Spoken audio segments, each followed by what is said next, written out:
I love the fact that we don't care about appeasing to a mainstream audience or te huri ki te reo Pākehā.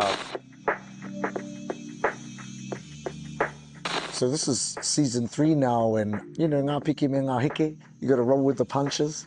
Multiple presenters coming in and out. On one episode, we had to pre-record 2 episodes in one day. Cool. I'll go again. Cool. The time now is 12 o'clock. Let's record at 1:15. Kapahaka special coming for you tonight, and look who's here.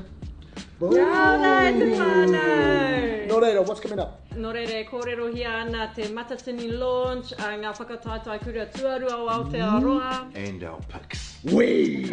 Ana koera te tino highlights, ko te kōrero i ngā kaupapa kāre e whitiki nei te rāni, ko te kōrero me te whakatairanga i ngā kaupapa e hāngai puana ki a tātou ki te iwi Māori, and I love the fact that we don't care about appeasing to a mainstream audience. Nō reira, he āwhina hoki te iwi e ako ana ki te kōrero Māori, kei te takahi te ara ki te reo Māori, and as a recipient of te reo Māori from non-Māori speaking parents, yeah, it's a privilege to be able to provide our whānau with that opportunity.